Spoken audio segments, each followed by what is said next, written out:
Hoje eu estou em ritmo de Copa e eu quero falar um pouco sobre futebol. Como a gente pode fazer para os nossos filhos gostarem de futebol, né? Isso que é algo tão importante para muitos de nós.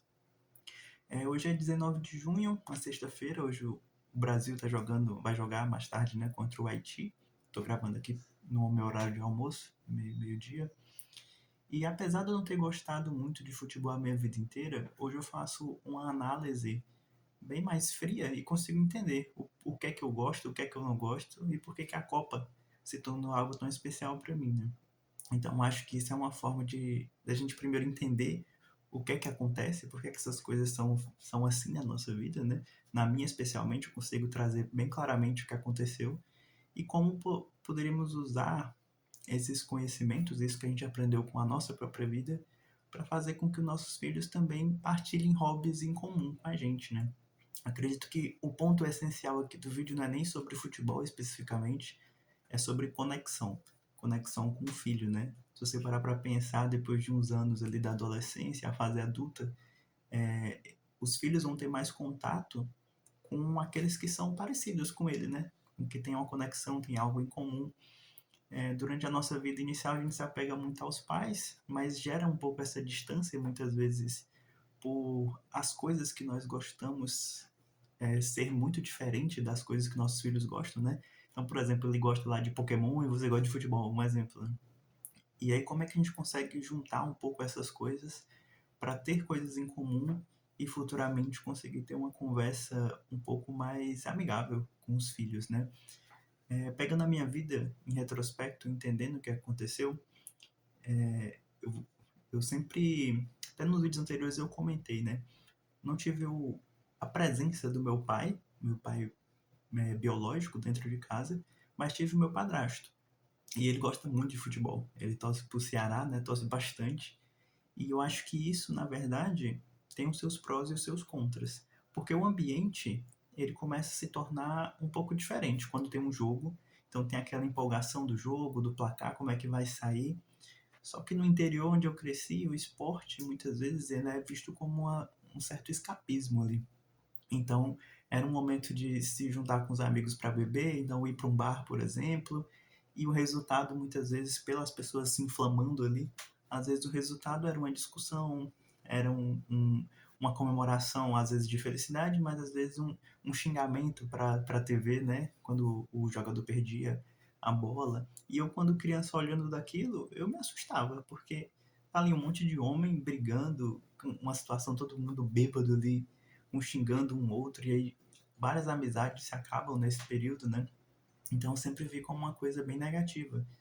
Só que a Copa do Mundo ela tinha um toque diferente, assim. Eu lembro de escutar a galera comemorando e aquilo me empolgar também, eu querer comemorar junto, né? Tava começando a fazer parte de algo maior do que eu mesmo. E isso para uma criança é muito interessante, porque eu via minha família animada, era um clima feliz, as ruas enfeitadas, bonitas, né, com as bandeirinhas, com as bandeirolas, o asfalto pintado, né, as paredes pintadas. Eu lembro do meu tio pintando uma taça assim, quando eu era bem criança, uma memória bem antiga que eu tenho. Então era um ritual bem bonito, era uma coisa até de orgulho de fazer parte desse país, né?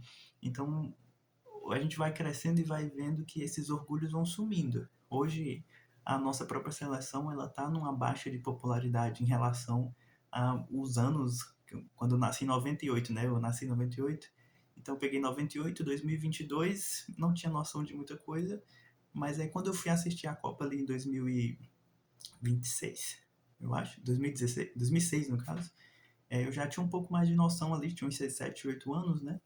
Então, a expectativa era muito grande, porque a gente estava vindo de duas Copas absurdas, né? E chegou nessa e aí começou a desanimar, e aí, pô, até então, nunca tive consciência de um Brasil ganhando uma Copa do Mundo, né?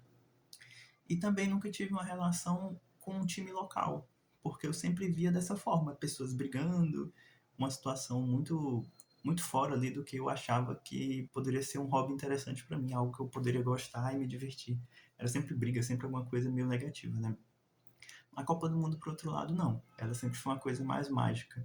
E eu levo isso até hoje, assim, porque eu hoje não tenho um time preferido que eu acompanho, um time local, né? mas eu tenho um apreço pela Copa do Mundo. E quando eu casei, a minha esposa também, ela tem esse mesmo pensamento, assim, a gente não torce para um time local, mas quando tem a Copa a gente se anima pra caramba, né, para assistir juntos os jogos, enfeitar, fazer um momento ali, uma comida, alguma coisa diferente e realmente torcer pelo nosso país, né? Eu lembro que quando eu era pequeno também, ali mais para adolescência, muitos dos meus amigos, que foi aquela época onde o Messi e o Cristiano Ronaldo começaram a deslanchar muito, né? Perdão. Muitos dos meus amigos, eles começaram, ficaram loucos, né? Eram os melhores do mundo ali, era uma coisa absurda. E aí começaram a acompanhar, e aí eu comecei a acompanhar também. Então eu lembro que teve um tempo da minha vida que eu torci muito pro Barcelona, porque eu gostava muito do Messi, porque a minha influência em volta, todo mundo gostava. Então acho que isso é um caminho.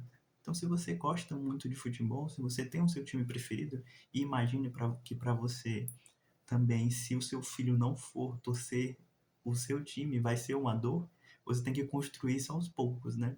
E um dos pontos importantes disso é gerar essas memórias, momentos de conexão, um ritual de torcida. Então, se desde pequenininho você tem lá uma roupa para ele torcer, vocês vão para um momento juntos ali, então não é um momento assustador, né, que vai ter aquela briga e tal, não, um ambiente confortável, acolhedor, onde ele possa se sentir fazendo parte de algo maior. E eu acho que isso faz muita diferença e embora eu não vá acolher isso para um time local, eu vou acolher isso muito para a seleção.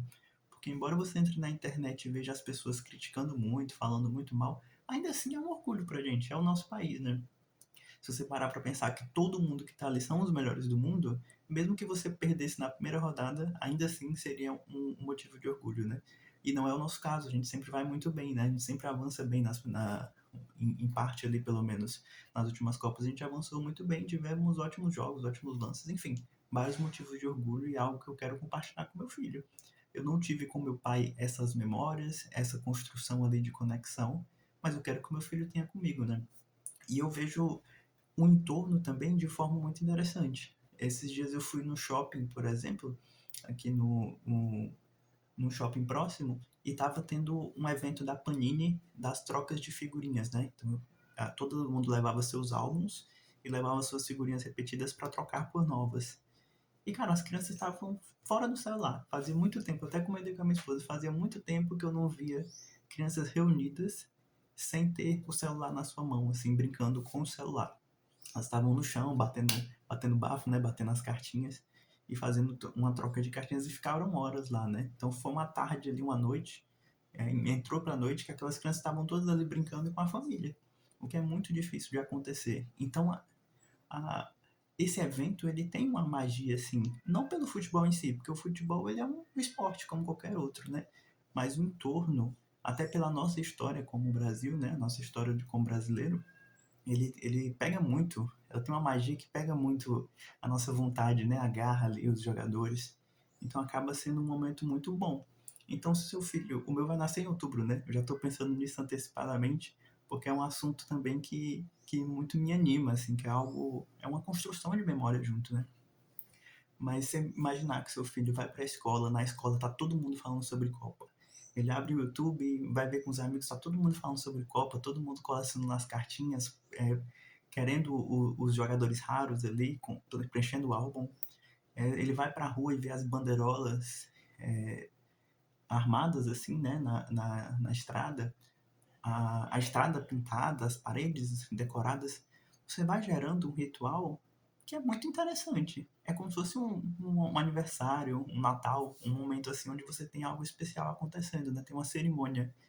E essas cerimônias, às vezes, a gente deixa de lado, mas elas são muito importantes pra gente. A gente gosta do ritual da coisa, né? De sentar e fazer algo. Você se prepara para algo. Aquilo gera um valor para aquela coisa que normalmente talvez ela não teria. Se você só sentar e assistir o jogo, não tem o mesmo valor de você se preparar, avisar todo mundo, convidar um amigo, preparar uma comida, sentar e focar naquilo, né? É bem diferente.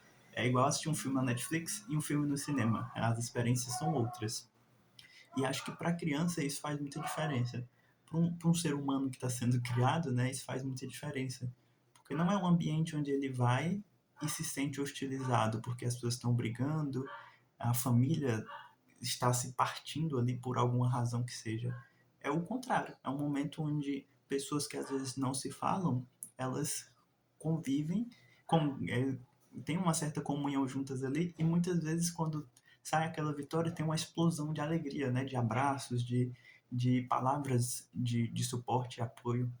Então, muita gente que não tem uma família ali bem estruturada, acaba que esse é o tipo de momento onde aquela família se une. E é isso que a gente quer passar para frente, né? Quando falo de forma geral, o tema principal que eu falei é justamente esse. Não é sobre o futebol em si, não é sobre o hobby que você gosta. É sobre criar aquela conexão em volta daquele hobby, né? O hobby é para isso. Ah, eu gosto de assistir o jogo, eu vou gostar de assistir com meu filho, eu queria que ele assistisse comigo. Ah, meu filho não gosta. Beleza, a gente vai ter que respeitar se ele não gostar. Mas tem formas de você apresentar um hobby para outra pessoa de uma forma que seja mais palatável. E no meu caso era isso. Eu não gostava por conta disso, mas eu gosto de uma parte específica desse hobby, que seria a Copa, justamente porque ele não tem esses aspectos negativos que o torcedor local ele tem, né? Como eu falei, no interior é muito comum relacionar com churrasco, com bebida, e às vezes é legal, às vezes funciona, e é muito comum também sair uma discussão, uma briga, uma ruptura. E isso aí para uma criança é um ambiente que não é legal, é um ambiente que eu olho hoje. Quando criança eu não gostava, e eu olho hoje como pai também, e não acho que é um ambiente que eu gostaria que a minha criança estivesse exposta. Vários adultos com palavrões sendo emitidos a todo momento, e brigas acontecendo, principalmente em regiões que tem um bar próximo e tal, que você vê, não é um evento bonito, sabe? Muitas vezes é mais uma. Não é nem pelo jogo, é pela necessidade de explodir, de botar para fora ali um sentimento negativo. E isso, de certa forma, eu já não acho que seria vantajoso. Então, se a gente fosse pegar pelas coisas boas e reforçar isso, eu acho que é uma ótima forma de apresentar. Então, tem seu filho, você tem uma blusa da seleção, né? Uma blusa da seleção brasileira, você tem um álbum de figurinhas que ele passou a semana, sabe o nome dos jogadores. Quando sai um gol, ele vai saber quem é, isso já anima ele bastante, né? Tem os rivais também que ele conhece, já vai se interessar um pouco ali. Tem uns amigos que ele vai conversando no dia. A escola, se tiver aula, vai sair um pouco mais cedo, quando é um jogo do Brasil, então é algo que é um ritual para ele muito interessante. Às vezes, dependendo da sua empresa, ela também pode lhe liberar, então você consegue, eu tô cansado e tal, mas você consegue criar um momento ali, putz, um negócio que acontece a cada 4 anos. A gente precisa se esforçar um pouquinho também, né, para conseguir gerar esse sentimento de pertencimento dessa criança, né, de união da família, que é tão raro de acontecer muitas vezes, né? Cada um no seu canto, cada um fazendo o que tem que fazer, mas esses momentos é importante a gente parar e focar um pouco nisso. Então você tem lá as figurinhas, tem os amigos, tem um jogo, e aí o jogo em si ele também ensina muitas coisas. Porque se vier a vitória, todo mundo comemora junto e aquela felicidade, mas se vier a derrota, também tem a forma de encarar isso, né? Eu lembro de uma derrota lá do Brasil, do 7-1 lá, Deus livre, nunca mais acontece. Mas eu lembro de olhar para a sala da minha casa e ver todo mundo triste, o povo chorando, assim, era uma sensação horrível. Mas, enfim, a gente depois se reergue, né? E eu acho que para a criança isso é importante, tem que entender também que às vezes a derrota acontece. E o esporte ele ensina muito disso. E ainda tem outros aspectos. Ele gostando de um esporte, às vezes ele vai gostar de praticar um esporte. É uma questão mais saudável para ele fazer amigos, sair um pouco desse celular também. Então tem vários benefícios que estão em volta, né? Então mesmo falando como uma pessoa que hoje não acompanha fervorosamente futebol, eu reconheço como um esporte, ele é muito poderoso, tem muitos benefícios. Então é algo que eu também gostaria de partilhar com meu filho. Como eu falei, eu não tive essa experiência junto com meu pai, mas eu pretendo ter essa experiência junto com meu filho. Então é isso. É, sobre atualizações, né, sobre os últimos vídeos, eu vi muita gente nova chegando aqui no canal, então seja bem-vindo se você gostou desses conteúdos, assim, comenta aí que eu quero saber a sua opinião também. Inicialmente é mais um conteúdo reflexivo, né? Eu criando o hábito de postar aqui, mas futuramente eu acho que a gente vai conseguir fazer esse acompanhamento bem legal. Como eu falei, meu filho nasce em outubro, esse canal é para ele, né? É conversando e aprendendo muito para ele também, sobre ele. E aí, quando ele chegar, acho que vai ser uma mudança bem interessante. E quem sabe daqui a 4 anos a gente volta com esse tema mas com o meu torcedorzinho aqui no braço, né? Então, muito obrigado por estarem acompanhando aí. Valeu!